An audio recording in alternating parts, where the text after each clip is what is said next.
Hey guys, Freddy here. Welcome back to another Retro RPG. The end of another week, the end of another poll. We've got a very confident win for Crackens Threat Dossier for the Star Wars role-playing game from West End Games. Now as usual, I'll check that on the desktop in a wee second, and I'll be back at the end of the video with some other poll-related stuff and some other channel-related stuff. But I'd like to take a moment to talk about my Patreons, who this week I have been reliably informed have the most caring eyes. Something I can totally believe because they care enough to help this channel out, and that's really appreciated. I appreciate that so much. Now if you'd like to join them, or you'd like to see these videos a week early, or you'd like to help the channel out, or you'd like to become a real honest-to-goodness fake Laird of Scotland, or one of the other things we offer through our Patreon, then there's a link in the description down below. If you click on that, you can see what we can offer you. It'd be very much appreciated. Anyway, let's have a look at Crackens Threat Dossier. So, this is Crackens Threat Dossier, which came out in 1997. It's for the Star Wars role-playing game, obviously, and it's by West End Games, although their cover doesn't show their logo at all, because they'd kind of changed their designs. Originally, when Star Wars 1st and 2nd edition came out, they had thick borders around them of a solid colour, with the image in the centre, with the name and logo all very pre-formatted. You could tell it was a Star Wars role-playing game book because they kept to the same design. But they started going to larger images towards the late 90s, just before the company went out of business. And it's a very nice piece of art, so you can't really criticise too badly at all. But they also changed the format of the books, because during the 90s, while the Star Wars role-playing game was on sale, there were a lot of novels being released. Now, obviously, some of these we're very familiar with these days. The Thrawn trilogy of Heir to the Empire, Dark Force Rising, and The Last Command, for example, which introduced Grand Admiral Thrawn. But there were lots and lots of novels coming out. And during the early days, each one of these novels got their own source book. But there were just too many books to keep going. So what they started doing in the late 90s was grouping lots of books together. So that's what this is. If we flick over, we can see a lot of novels down the side here. Crackens Threat Dossier. Delve into the secret files of New Republic intelligence and learn the inside story on some of the greatest threats the New Republic has ever faced. Join General Airen Cracken on a guided tour of the Hapen Cluster, tangle with the forces of Nil Spar and the Yvethian Protectorate, or match wits with the Human League on Corellia. Crackens Threat Dossier is a companion to 7 Star Wars novels, detailing the ships, characters, aliens, locations, and histories featured in these thrilling tales. Discover the danger and intrigue of the Hapan Cluster, or relive the battle against Warlord Zinnich's Armada from Dave Wolverton's The Courtship of Princess Leia. Follow the events of the Blackfleet Crisis from Michael P. Coob McDowell's Before the Storm, Shield of Lies, and Tyrant's Test. Explore the mysteries of the Corellian sector and the Starburster plot from Roger McBride Allen's Ambush at Corellia, Assault at Selonia, and Showdown at Centerpoint. Each entry contains a debriefing describing the events of the novel, as well as scores of game statistics and background information, so games masters can integrate this material in the Star Wars role-playing campaign. In the war against the forces of tyranny, information is your greatest weapon. Well, one of my criticisms of the early books was how, while they were very useful, because if you wanted something out of one of the books, so you picked up the Heir to the Empire book, and it was going to have stats for everything, stormtroopers, star destroyers, so if you wanted to use something from that book, it was going to be, that novel, it would be in that source book.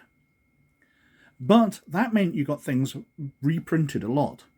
Virtually every book had the Imperial-class Star Destroyer in it, for example, and usually the Mark I. The Mark II Star Destroyer wasn't really listed in that many places. You just got the Mark I over and over and over again. But where this book beats that hands down is there's just so much in it. So let's go inside. We can see the art quality has changed somewhat, while the publishing layout is still very clear, black and white. The artwork has changed from the very cartoony style of the early ones, which I thought sold Star Wars particularly well, to a more detailed. But it's not bad, it's very nice artwork, and we jump straight into the Happen Cluster incident. And we go through General Solo's campaign, Jedi Skywalker's activities, Jedi Skywalker's movements on Tula, the Happen Proposal. Now, I haven't read half of these novels. I think I've read a couple of them, but not many at all. So we've got the Dathomir incident. Ending the report. And then we go into sections with information on planets and the region where these novels take place. We've got the Dathomir shipyards, the fall of a Jedi. We've got information on the Night Sisters and the Book of Shadows. Dathomir magic, the 2 schools of Dathomir magic. So it details how the spells work. Faster, easier, more seductive. So it's very dark side powers. And required spells, absorb, dissipate energy, spell of comfort. Just all the different Dathomirian magic. Detailed out. Some of these are obviously force powers which have been reworked slightly. You know, battle meditations, one, projected fighting. But there are different ones. So environmental attunement, spell of protection, spell of mimicry. And then we're on to stats. So we've got Orgwyn, clan mother of Signing Mountain. With her abilities, all her stats, including Singing Mountain or Signing Mountain? Singing Mountain clan 10D plus 2, she's got knowledge of. We've got Baritha, a Night Sister. Obviously, the Night Sisters have continued through the Clone Wars series, and they're featured in the Jedi Survivor and Jedi... Oh, I can't think of the first game off the top of my head. But the more recent video games, there's a Night Sister in them. Tarchum, Queen Mother of the Hapen Empire, who has a bureaucracy of 10D, business of 12D. She has some very high stats. These are characters which are going around with Luke Skywalker and Han Solo with the best in the galaxy sort of stat levels. Githzerian, Queen of the Night Sisters. Prince Isolde. I believe he's the romantic lead who's trying to marry Princess Leia. General Melvar. We've got the Raptors, which are obviously a type of stormtrooper. Raptor Commandos. Just lots and lots of stats, going through the book, detailing them in great detail. Warlord Zinj, an Imperial Warlord. He has languages, curses, 12D plus 2, so he knows how to curse in a massive variety of languages. His tactics skills aren't exactly fantastic, though. Tactics fleet 6 dice. Not massively high at all. Got stats for the Hapen Battle Dragons, their big warships. The Nova Battle Cruisers. Mytile Fighters. Mon Ramonda, an MC-80B Star Cruiser. Raptor Fighters, the TIE Raptor. Raptor Transports, so a TIE Fighter transport, obviously capable of going through hyperspace where the TIE Fighters can't. Starhome, a custom-built royal conveyance, a giant sort of floating city. The Blue Desert People, different monsters. Going through the novels in absolute detail. And then we're on to the Black Fleet Crisis. And we go through that. You know, Falanazi powers. The layout of the New Republic government. All the different state offices. The Yvethians, including their stats. Now, I have to say that they do seem fairly interesting. 5D technical's pretty good. They need to examine things and copy them. They take 1D days. They've got Dew Claws doing strength plus 1D damage. Interesting stuff. Kuna Ijaga Pakpakat, a Hortec intelligence officer. Corona frigates, Belarus medium cruisers, Republic-class star destroyers. So, Imperial Star Destroyers, but modified for the New Republic. Picket ships, warrior gunships, Sachin escorts. I have to say the warrior gunship actually reminds me of the transport ship that they use in the Solo movie. Majestic-class heavy cruisers, Defender carriers. Defender Star Destroyers, which are a version of the Imperial Star Destroyer, but rebuilt. Reconnaissance X-Wings. The Ferret, which is part of the power creep which comes into these later books, I have to say. So while it itself isn't too great, a hull of 2D and no shields, the fact that it got plus 5D for its stealth, I don't think I've ever seen anything quite as high as that.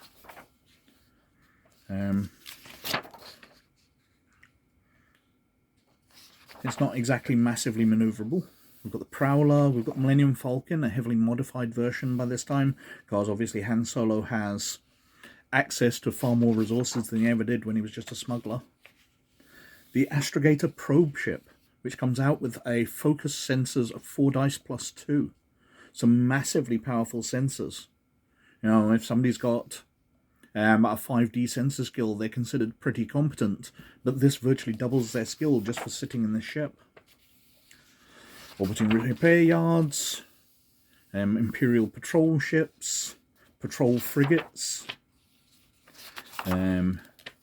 Yvethian ships, so D-type fighters, which look more like an aircraft. Then we're on to the Corellian incident.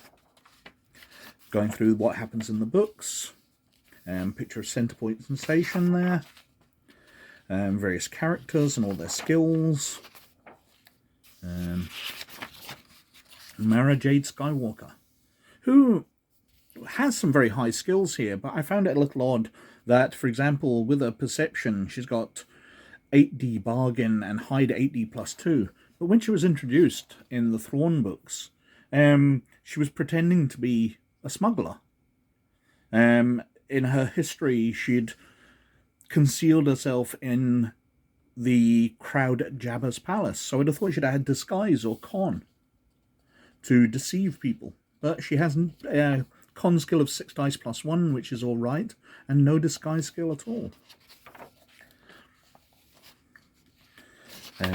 Governors, a Q9 astromech droid, one which rebuilds itself, so it has an absolutely massive list of equipment. We've got Airen Cracken himself, Thraken Sal Solo, Carrier Versailles Fortress, different planets, and the attributes for them, a short description. We've got Centerpoint Station, which is this massive Death Star-sized station. Does it say the size? I can't see it, but it's got a population like 500,000, which is apparently leftover technology. It was originally brought by an ancient species for moving planets around, which is why the Corellian system isn't sort of standard for a star system. The planets are very carefully positioned in orbit. Dral, Selonia, Talus, lots of planets. We're going on to Hyperwave Sustainer, more vessels from these. The Bakura class destroyers, the Watchkeeper, Corellian assault boats, Intruder, a B-Wing Ugly, the cockpit of a Corellian transport like the Millennium Falcon, bolted to the body of a B-Wing. I always thought the cockpits looked kind of alike, but they're terribly unbalanced because the cockpit's so massive. You know, you can fit, 5 people in that cockpit connected to the tiny body of a starfighter. Jade's Fire, so Mara Jade Skywalker's luxury space yacht. A light attack fighter. A HLAF 500 for a heavy light attack fighter. So a light attack fighter which got a bit overweight. A medium attack fighter maybe. An aging MC-80 Mon Calamari cruiser. One of the few New Republic capital ships still in service. So things obviously changed through these because earlier in the book we had the New Republic fielding its own Star Destroyers. But apparently by the end they only have a few ships left. A Selenian cone ship, and then stats for an X-TIE Ugly. Now the time period that this book covers does span quite a bit. It does go from 4 years after the Battle of Endor to 14 years after, so it's covering an extremely long time period with a lot happening in it. So massive changes can happen in the New Republic, but I would have liked that detailed a bit more. But it is a lovely book. There's so much packed in here. It's far better for getting what you want than the way the books were laid out before. While the Heir to the Empire books, Dark Force Rising, even the Truce at Bakura books had a lot in them. They had so much excess stuff in them. You know, Star Destroyer stats over again. The stats for Han Solo, Luke Skywalker, Princess Leia reprinted over and over again when there's only very minor changes between the different books. But that gets rid of all that extra and just focuses on having new stuff. It's an absolutely brilliant book, especially if you are a fan of these books and what happens during them. So fans of the expanded universe will absolutely love it. So that was Cracken's Threat Dossier, and that won the poll this week with 39% of the vote, absolutely dominating the poll. In second place was Under 10 Foot Pole for Iron Crown Enterprises, which got 26%, which I would love to have covered as well. Seems very interesting. Behind that was Road Warriors for Deadlands Hell on Earth on 16%. Now I'd love to go back and cover some Deadlands. I do love the setting, but alas not this time.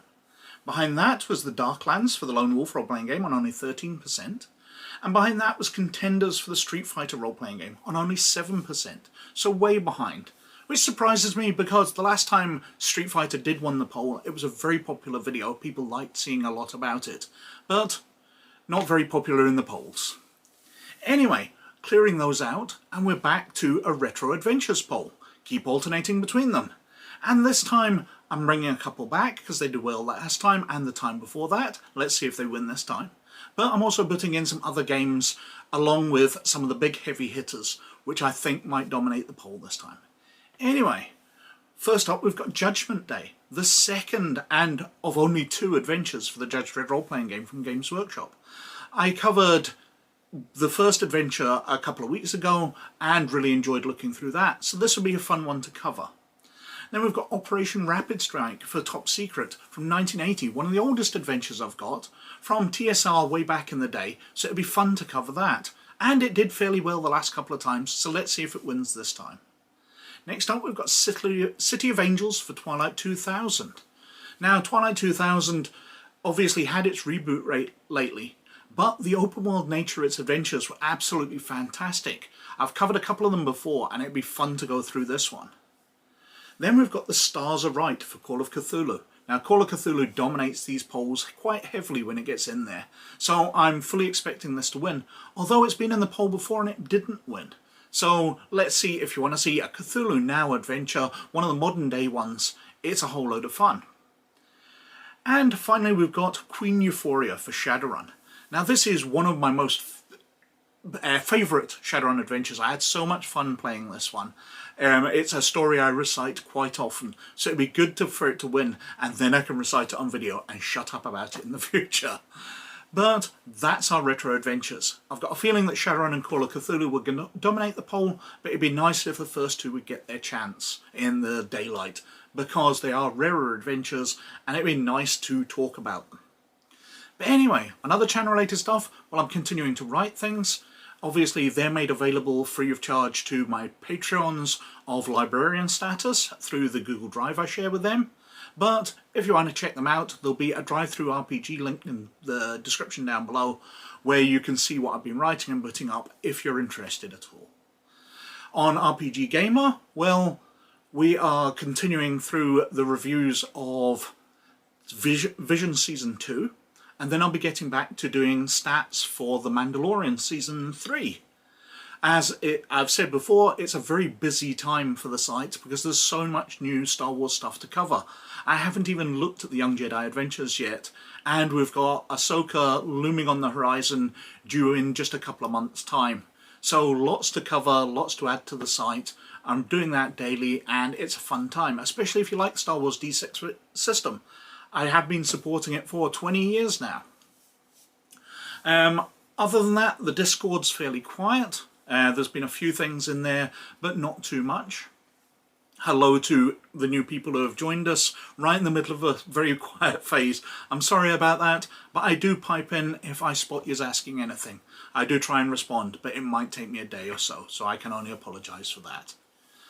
Apart from that, there's nothing much going on, and I've been waffling on for absolutely ages. So I'd better shut up now. But as always, thank you very much for watching.